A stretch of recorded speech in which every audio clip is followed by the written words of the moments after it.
Hello students. तो आप लगा रहे थे सेट 2022 कंप्लीट कर चुके हैं और आज आप लोग लगाएंगे 2023 का पहला सेट, और जिसमें आप लोग क्या देखेंगे, ऑब्जेक्टिव क्वेश्चन। ठीक है। तो सबसे पहले एक क्वेश्चन दिया हुआ है, किन्हीं दो धनात्मक पूर्णांक के ए बी के लिए क्या सत्य होना चाहिए। आपको सूत्र बताया गया था, पहली संख्या गुणे दूसरी संख्या बराबर मासा गुणे लासा, यही तो बताया गया था। तो आप नीचे वाला लिखिए, या ए गुणा बी बराबर ए कामा बी का मासा गुणा ए कामा बी का लासा लिख लीजिए। चलिए ऑप्शन ढूंढते हैं। ये तो ए लिखा, खत्म काम। ए गुणा बी, बीच में कोई साइन नहीं, खत्म काम। ये भी नहीं, तो ये चौथा ऑप्शन हो सकता है, लेकिन इसमें त्रुटि है। इसमें देखिए ए कामा ए क्रॉस बी ब्रैकेट ले लेना है, मासा गुणे ए कामा बी का लासा बराबर का साइन लगा लेना है, और तब ये हो जाएगा चौथा ऑप्शन सही। कहता है एक शून्येतर परिमेय संख्या और एक अपरिमेय संख्या का भागफल हमेशा क्या होगा, अपरिमेय संख्या होगा। क्या होगा, अपरिमेय। कैसे, जब कभी भी आप किसी परिमेय संख्या में और अपरिमेय संख्या का जोड़ गुणा घटाना भाग कुछ भी करते हैं, तो आप क्या करते हैं उसमें, वो हमेशा कैसी रहती है, अपरिमेय संख्या। जैसे दो संख्या एक है और ये एक अपरिमेय है, तो वो मल्टीप्लाई भी करा लेंगे, परिमेयकरण भी करेंगे, तो भी ये अपरिमेय संख्या ही रहेगी, रूट हटेगा नहीं। ठीक है, समझ में आया। क्वेश्चन नंबर 3 कहता है m बराबर 5 तो n बराबर m प्लस 7। तो m का मान यहाँ 5 रखिएगा, कितना हो जाएगा, 7 5 12, और इसका मान निकालना है तो क्या होगा, अंडर रूट 12 का स्क्वायर, 5 का स्क्वायर 25, और 12 का स्क्वायर 144, 25 144 169, 169 का वर्गमूल 13, 13 आंसर आ जाएगा। ठीक है, अब चलते हैं, आगे बढ़ते हैं। कहता है किसी परिमेय संख्या के समतुल्य परिमेय संख्या कितनी होंगी। कोई एक परिमेय संख्या आपने लिख ली 2/3। अब इसके समतुल्य का मतलब ये होता है कि, अब देखिए यहाँ पर कोई लैंग्वेज सही से क्लियर नहीं दी गई है। ठीक है ना, एक होता है समरूप, एक होता है समतुल्य। कितनी हो सकती है, एक तो होगी नहीं, दो होगी नहीं, तीन होगी, अब परिभाषित इसमें होंगी अनंत, होंगी अनंत, लेकिन इसकी लैंग्वेज सही नहीं, तो इसका आंसर क्या रहेगा, डी वाला। अब कहता है a one x plus b one y plus c one बराबर 0 तथा a2x plus b2y plus c2 बराबर 0 के दो रैखिक समीकरण है। अब ये यदि बराबर हैं तीनों, तो रेखाएं कैसी होंगी, समांतर तो होंगी नहीं, समांतर में ये कट होता है, प्रतिच्छेदी में ये कट होता है। तीनों जब बराबर होती हैं तो रेखाएं कैसी होती है, समपाती होती हैं। कैसी होती हैं, समपाती होती हैं। चलिए आगे बढ़ते हैं। कहता है अगला क्वेश्चन, कहता है एक संख्या का तिहाई भाग इसके 21 के बराबर है, तो वो संख्या क्या होगी। अब जरा इस सवाल को देखेंगे। सवाल क्या कहता है, एक संख्या का तिहाई भाग, मान लीजिए एक संख्या है x और उसका तिहाई का मतलब 1/3, 21 के बराबर, 30 गुणा, तो 21 यहाँ कितना हो जाएगा, 63। देखिए कोई ऑप्शन है, यस है, बिल्कुल है, ये ऑप्शन हो गया। ठीक है ना। द्विघात समीकरण का एक मूल -2 है, तो p का मान ज्ञात करो। जब कभी भी मूल होता है तो यही मान उठा के इसमें रख देना है, तो 2 माइनस का रख देना है इसके स्थान पे। मैं यहीं पे सॉल्व कर देता हूँ। -2 का स्क्वायर प्लस 2 गुणे -2 और माइनस का p बराबर 0। तो ये कितना हो जाएगा भाई, देखिए 4 -4 0, p बराबर 0 मिल जाएगा। p बराबर कितना मिल जाएगा, 0। इसको सॉल्व कर सकते हैं। कहता है दो त्रिभुज के क्षेत्रफल का अनुपात उनकी संगत भुजा के अनुपात के वर्ग के बराबर हो, तो त्रिभुज कैसे होंगे, समरूप होंगे। कैसे होंगे, समरूप। जैसे पहले त्रिभुज का क्षेत्रफल, दूसरे त्रिभुज का क्षेत्रफल, ये आपने त्रिभुज के चैप्टर में पढ़ा होगा, a/b का स्क्वायर होगा। ठीक है, तो ये समरूप वाले ही कंडीशन में होता है। दो समरूप त्रिभुजों के क्षेत्रफलों का अनुपात उनकी भुजा के वर्गों के अनुपात के बराबर होता है, तो इसमें समरूप लिखना है। समबाहु नहीं होगा, विषमबाहु नहीं होगा, समद्विबाहु नहीं होगा, समरूप होगा। ठीक है, क्वेश्चन नंबर 9। अब अगर आपने पीछे देखा होगा, ये कितनी बार पूछा गया क्वेश्चन है। एक्स अक्ष पर स्थित बिंदु इनके बीच से समदूरस्थ है। एक्स अक्ष पर स्थित बिंदु एवं बिंदु तथा इससे समदूरस्थ है। तो एक्स अक्ष पे बिंदु क्या हो सकता है, एक्स अक्ष पे y 0 होता है, तो बिंदु मान लेना x, 0, और इससे कौन सा, इससे किसकी दूरी, 2, 5 -5, ठीक है, बराबर की दूरी। समदूरस्थ का मतलब है दोनों की दूरी क्या होंगी, बराबर होती हैं। तो -2, 9 की दूरी क्या होगी, बराबर होगी। समदूरस्थ का मतलब यही तो हुआ, दोनों की दूरी कैसी होगी, बराबर होगी। तो जब दोनों की दूरी बराबर होगी तो कैसे होगी दूरी, चलिए इनके बीच की दूरी निकाल लेते हैं। तो क्या हो जाएगा, x -2 का स्क्वायर, फिर होगा 0 माइनस प्लस 5 का स्क्वायर। इधर क्या होगा, x माइनस प्लस 2 का स्क्वायर और 0 -9 का स्क्वायर। इसका स्क्वायर कर देते हैं दोनों ओर, वर्क करने पे रूल खत्म हो जाएगा। x -2 का स्क्वायर, फिर 25 आएगा। इधर क्या होगा, x प्लस 2 का स्क्वायर, फिर 9 9 81 हो जाएगा। ठीक है, अब क्या करेंगे, इसका स्क्वायर करेंगे a square plus b square minus 2ab plus 25, इधर होगा a square plus b square plus 81, ये और ये कट जाएगा, इसको इधर लेना इसको इधर लेना, 25 माइनस 81 बराबर 4 4 8x, ये इधर आ जाएगा तो प्लस का हो जाएगा। ठीक है, 16 में से 5 11 में से 5 जाएगा 6 और 7 में से 2 जाएगा 5, तो माइनस का 56 8x, x बराबर -7 आ जाएगा। तो -7 बिंदु क्या होगा, -7 का 0, जहाँ कहीं मिल जाए उसको चुप्पे से लगा देना, ये आंसर हो गया। ठीक है, आगे बढ़ते हैं। कहता है एक समद्विबाहु त्रिभुज एबीसी जिसमें ए बी बराबर है सी, एक त्रिभुज बना लेते हैं, ये बनाया A B C, A B इसके बराबर है। तो देखिए जब ए बी इसके बराबर होगा तो जो भुजा बराबर है उसके सम्मुख कोण बराबर होंगे, सम्मुख कोण क्या होंगे, बराबर हो जाएंगे, यानी कोण बी बराबर किसके होगा, कोण सी के। ठीक है ना, जब ए बी ए सी बराबर है तो उनके सम्मुख कोण भी बराबर होंगे, समद्विबाहु त्रिभुज हो गया।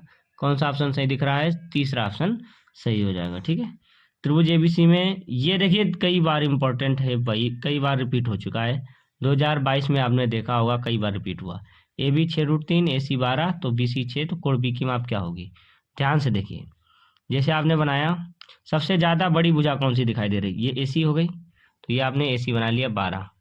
एक बना लेते हैं A B C, A B बनाई 6√3 और इसको बनाया कितना 6। अगर ये बीच का कोण 90 है तो पाइथागोरस लगना चाहिए। पाइथागोरस कब लगता है, एक बड़ी भुजा का स्क्वायर शेष दो भुजा के वर्ग के बराबर अगर आ जाए तो जान जाना ये इसमें पाइथागोरस लग रही है। 36 यहाँ 108 हो जाएगा और ये हो जाएगा 36 और 8 144, यानी 144 बराबर 144। ये तब हुआ जब ये पाइथागोरस लगी।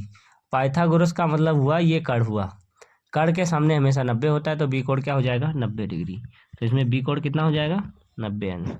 एक समबाहु त्रिभुज एबीसी की भुजा 2a उसके शीर्ष लंब की लंबाई, ये हम सिद्ध करवा चुके हैं। ये समबाहु त्रिभुज, प्रत्येक की भुजा 2a, एक लंब खींच देना, तो ये भुजा को क्या करता है, समद्विभाजित करता है। क्या करता है, समद्विभाजित। समबाहु त्रिभुज का जो शीर्ष होता है उसकी भुजा को क्या करता है, समद्विभाजित। अब देखिए ये 2a ये a और इसमें पाइथागोरस लगा लेना है, पाइथागोरस लगा के इसमें निकाल लेना, √3 आ जाएगा। समझ में आया कि नहीं आया, तो इस प्रकार से लगा लेंगे। साइन ए बराबर कहाँ से, तो ए का मान कितना होगा, दोनों की वैल्यू कितनी होगी 45 के बराबर होगा। कैसे, देखिए साइन ए बराबर, इसको लिख सकते हैं साइन 90 माइनस ए, तो ये साइन साइन हटेगा, ए बराबर 90 माइनस ए, 2a बराबर 90, ए बराबर कितना आएगा 45। ठीक है, 45 आएगा। ए बराबर 30 है तो इसका मान ज्ञात करना है, इसका क्या ज्ञात करना है, मान। तो ये बहुत सिंपल है, इसका मान लगा देते हैं हम, यहाँ पे निकाल के दिखा देते हैं। इसको लिखा है 1 + tan स्क्वायर, tan 30 का स्क्वायर, tan 30 का मान tan स्क्वायर 30 बटे 1 + cot स्क्वायर 30। tan 30 का मान होता है 1 बटे √3 इसका स्क्वायर, और cot 30 का मान होगा √3 इसका स्क्वायर। ये करेंगे तो 1 + 1 बटे 3, नीचे होगा 1 + 3, ऊपर हो जाएगा 3 1 4 बटे 3 और नीचे हो जाएगा 4, इसके नीचे 1 मान लेना, 4 बार वेल सबसे ऊपर, तो 4 गुणा 1 बटे 4 तियाँ 1 बटे 3 आंसर आ जाएगा। ठीक है, देखिए कहाँ पर है, ये आंसर है। कहता है गोले की त्रिज्या 2 गुना कर दिया जाए तो उसके पृष्ठीय क्षेत्रफल में कितने % वृद्धि हो जाएगी। सबसे पहले ध्यान से देखना है इसको अच्छे से। कहता है गोले की त्रिज्या दुगनी, पहले जब त्रिज्या r थी तब पृष्ठीय क्षेत्रफल क्या होगा गोले का 4πr², ये S1 मान लेते हैं। ठीक है, अब त्रिज्या आपने दुगनी कर दी, जहाँ जहाँ r था वहाँ 2r रख देना, तो अब पृष्ठीय क्षेत्रफल निकाल लेना S2, तो कितना हो जाएगा 4π, तो ऐसे रहेगा, तो ये 4r² हो जाएगा, तो 4 चक्कू 16r² हो गया, 16πr² हो गया कि नहीं हो गया। अब आपको क्या करना, परसेंटेज वृद्धि निकालना है। तो परसेंटेज वृद्धि कैसे निकलेगी, हमेशा दोनों का अंतर S1 डिफरेंस S2, और हमें किसके रिस्पेक्ट में निकालना है, S1 के रिस्पेक्ट में गुणा 100। जब कभी भी कम वृद्धि या कमी निकालेंगे तो हमेशा पहले के रिस्पेक्ट में निकालेंगे। तो दोनों का अंतर कितना होगा, 16πr² पहले लिख लिया, माइनस 4πr² बटे 4πr² गुणे में कितना 100, 12 बटे 4, 3 पाई आर स्क्वायर बचेगा, गुणे 100 हो जाएगा, नीचे पाई आर स्क्वायर है ये, ठीक है ना, पाई आर स्क्वायर खत्म, 300% का चेंजमेंट हो जाएगा। कितना परसेंट का चेंजमेंट हो जाएगा? 300%, ठीक है। आ गया समझ में? कहता है 2 वृत्त के व्यास का अनुपात है परिधि अनुपात, बताओ, बड़ा सिंपल है।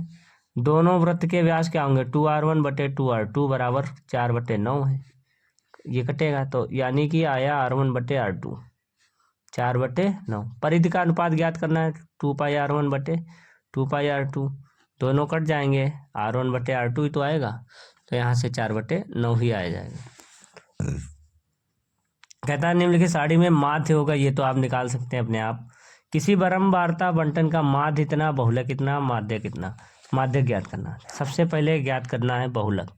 बहुलक का सूत्र क्या होता है याद करना, 3 गुणे माध्यिका माइनस 2 गुणे माध्य, ठीक है, ये फार्मूला होता है। चलिए बहुलक दिया 28 लिखना, 3 गुणे माध्यिका, माध्यक का मतलब होता है माध्यिका निकालना है, तो ये x मान लेते हैं, और 2 गुणे माध्य 24.1, तो 28 माइनस माइनस प्लस हो जाएगा 48.2 बराबर 3x। ये जोड़िएगा, 8 8 16, 4 2 6 1 7, 76.2 बराबर 3x। किसको काट देते हैं, ठीक है ना, इसको काटेंगे, 25 या 75, x बराबर 25.4 आ जाएगा, ये ऑप्शन हो जाएगा। सूत्र याद रहेगा, बहुलक बराबर 3 गुणे माध्यिका माइनस 2 माध्य, या 3 माध्यक 2 माध्य, बातें कही है, ठीक है ना। बोलो कोई दिक्कत? आगे बढ़ते हैं। कहता निम्नलिखित बारंबारता बंटन में बहुलक वर्ग क्या होगा? जिसकी सबसे ज़्यादा बारंबारता वही बहुलक वर्ग, 23 है तो यही बहुलक वर्ग हो जाएगा। कहता है माध्य माध्यक बहुलक के बीच क्या संबंध होता है? बहुलक बराबर 3 माध्यक 2 माध्य, ये अभी पढ़ा भी था, देखिए 2 क्वेश्चन आ गए, ठीक है। तो इस प्रकार से हमारा क्वेश्चन कितना हो गया है, पूरा ये ऑब्जेक्टिव कंप्लीट हो गया। अब आप लोग क्या करेंगे, क्वेश्चन नंबर 1 2 3 लगाएंगे, और इसमें आप लगाते रहिए, मैक्सिमम लगा लीजिए, और जो नहीं हमसे लगते हैं, आपसे नहीं लगते हैं, वो हमको पूछ लीजिए, ठीक है। Okay, thank you.